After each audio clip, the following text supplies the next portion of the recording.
Ndabasuje kandi mbahaye nanone ikaze ku Isaniro Empire. Mu kwezi gushize ubwo mu gihugu cya Tanzania habaga imyigaragambyo bitewe n'imigendekere mibi y'amatora yarari kuba muri icyo gihe. Iyi myigaragambyo yangije byinshi, aho abigaragambya batwitse ibintu bitagira ingano, harimo n'ibicuruzwa bimwe na bimwe by'abatura Rwanda. Muri icyo gihe amakamyo asaga 1000 yarazanye ibicuruzwa birimo ibiribwa ndetse na petrol, yarahagaze ndasaga 5 aratwikwa. Ni mu gihe bari bayatwaye bakuwemo bajyanwa gufungwa. Uku gufungwa kwa makamyo rero ntabwo byari kubura ingaruka bigira ku Rwanda, kuko mu bihugu duhahirana byoroshye Tanzania iza ku mwanya wa mbere, aho haturuka y'ibiribwa birimo umuceri, isukari n'ibindi byinshi birimo petrol, aho ubwiganze bw'ibivayo petrol ariyo iza ku mwanya wa mbere. Nyuma y'uko imyigaragambyo itumye ubuhahirane ku Rwanda na Tanzania bubaye nk'ubucika, abanyarwanda benshi bahisemo kwerekeza ku masoko yo muri Kenya, ariko ubuhahirane bwo muri Kenya kubera urugendo bari rurerure ibiciro bihita bizamukaho. Ibi bituma ibitumizwa mu gihugu cya Kenya bigera mu Rwanda byazamutseho ku biciro byari bisanzweho ku masoko. Kuba amakamyo yari kuzana ibicuruzwa biva mu gihugu cya Tanzania yarahagaze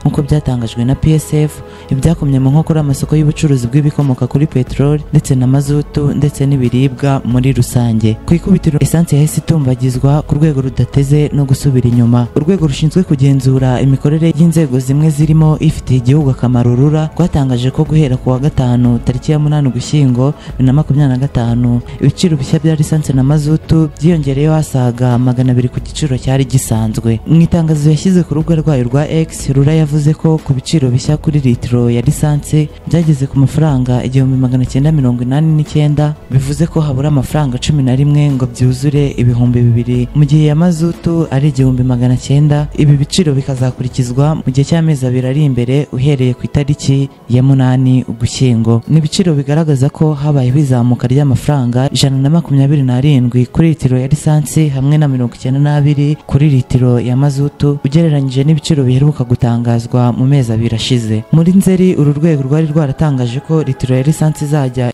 igura amafaranga 1862 mu gihe ya mazutu yari 1800 n'amafaranga 8. RURA ivuga ko guverinoma y'u Rwanda ikomeje gucunga neza ububiko bw'ibikomoka kuri petrol no gushyira mu bikorwa imicungire myiza y'ubukungu muri rusange mu rwego rwo guhangana n'ihindagurika ry'ibiciro by'ibikomoka kuri petroli ku isoko mpuzamahanga, kurengera abaguzi no kwirinda izamuka rikabije ry'ibiciro. Ibiciro bishya bizakomeza gukurikizwa kugeza igihe hazatangarizwa ibindi mu gihe cy'amezi 2 ari imbere. Ibi byanze bikunze bizagira ingaruka ku bicuruzwa birimo ibiribwa kuko bizahenda kurushaho, ingendo zizamuke n'ibindi bitandukanye bikenera inyunganizi y'ibinyabiziga bikoresha mazutu ndetse na lisansi. Nubwo imyigaragambyo yo muri Tanzania yagaragazaga ko iri gusenya Tanzania, ntago hari kubura ingaruka bigira ku bihugu bikura ibicuruzwa muri iki gihugu n'u Rwanda rurimo. Ariko nubwo byagenze gutya, nyuma y'uko ibiciro bizamutse, abashoferi bari batwaye amakamyo arimo na petrol yarije mu Rwanda baje gufungurwa nyuma yo gufatwa n'igisirikare cya Tanzania babaziza kubafata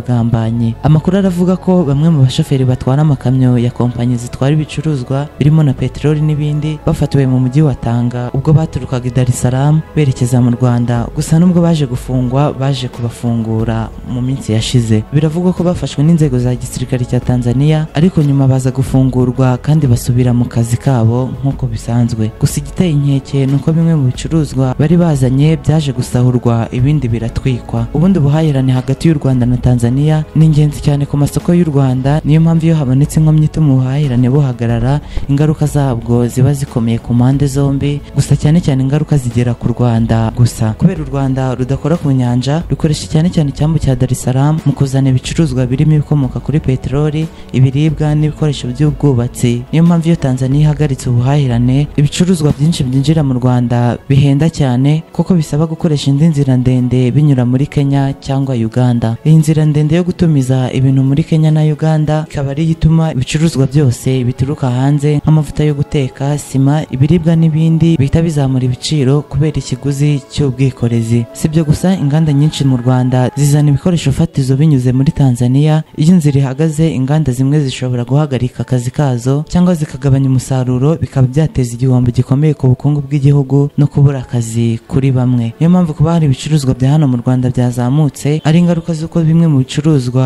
byahagaze, abacuruzi bakaba barayobotse inzira ya Kenya, akaba ariho bajya kurangurira kubera ari ndende, bikaba ari byo byatumye ibicuruzwa bizamuka. Nibyo rero ku masoko y'u Rwanda bishobora kuba bigiye gukomeza kuba bibi. Iyi ni Saniro Empire.